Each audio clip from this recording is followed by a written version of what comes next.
Sellers, what's up? You've had your property listed. Then what? An offer comes in. Boom, it's on like Donkey Kong. What happens next? Let me tell you, you don't want to miss this content.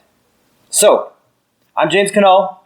I'm the CEO of Mogul Realty Group. We've been in business over 15 years in Western Canada, and I'll tell you, we've listed and sold a lot of houses for a lot of happy sellers. Let's get into it. First thing that happens, you receive an offer. The moment we've all been waiting for. It comes in. So what does that look like? Well, you receive in writing an offer to purchase document. It should have all of the things in it. So you're going to receive a price, a date that buyer will take possession, any terms and or conditions of sale, the size of their deposit, what appliances they want. All that's going to be in there. So that document's going to come into writing. It's going to get sent to your realtor, and your realtor is going to get it, and they're going to call you and say, guess what? We got an offer. Boom. That's the first thing that happens. Second step in the process of receiving an offer on your home is you review the offer with your realtor. There's a lot going on in there. It's a legal contract. It's full of legalese. There's all kinds of custom little bits and pieces in there. Well, okay, let's get into it. So we're going to take that document, we're going to open it up, we're going to have a look at it together. What do you think about that price? You like it? You not like it? I don't know. Let's figure it out. We're going to explain all of those terms and conditions and what they mean in terms of the implication to you as the seller, how they impact you. We're going to give recommendations for how we should tweak this thing. What's acceptable, what's not. What do we like, what do we not like? What works for you, what doesn't? We're going to get into the bits and bytes. We're going to review that offer in detail with you as the seller. Next, number 3, what happens in the offer process for you as a seller? Well, we prepare our response. So very rarely in the old real estate game do you accept the first offer you receive. If it's a unicorn and you love it, sure, we're going to accept it. Boom, life's good. But typically some kind of counter offer is completed. Now, different markets have different ways of doing business. So sometimes, and more often, most markets, you'll actually physically write on the contract everything you want changed. You'll cross off what you don't like, you'll write in what you do, and you as the seller will initial next to every single change. And we'll fire that back onto the seller, or the buyer, I should say. Also, we typically give them a timeline to respond to keep business moving. In some markets, that response is done via text, email, or verbally from realtor to realtor. So have a conversation with your realtor about what strategy makes sense given the circumstance, and in a prompt manner, respond to your buyer so you can get the negotiation started.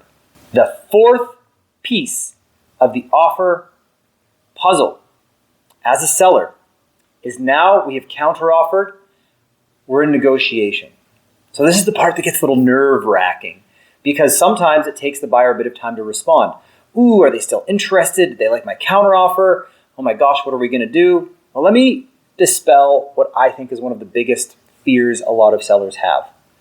It's okay to counter-offer. You're not going to scare a buyer away. They loved your property enough to put in an offer. You give them a counter-offer, it just keeps the conversation going. In fact, in most markets, most offer, counter-offers get batted back and forth at least 3 times. We just did a deal that went back and forth 11 times. It took us 5 whole darn days to come to an agreement between buyer and seller. So it's nerve-wracking.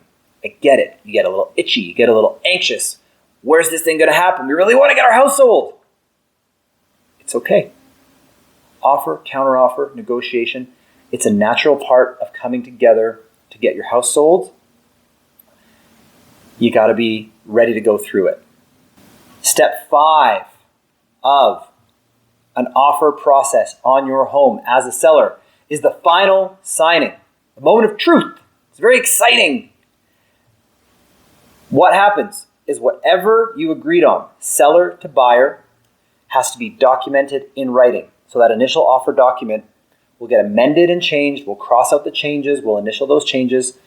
And it is not a firm deal. As we say, it's not a pending contract if there's conditions until all parties have signed every change and their signatures are at the end. So here's a hot tip. If as a seller, you are negotiating back and forth and back and forth and back and forth with a buyer, as long as both parties haven't signed off on everything yet, if another offer comes in, it does trigger and initiate a multiple offer situation, a bidding war. It's a good place to be.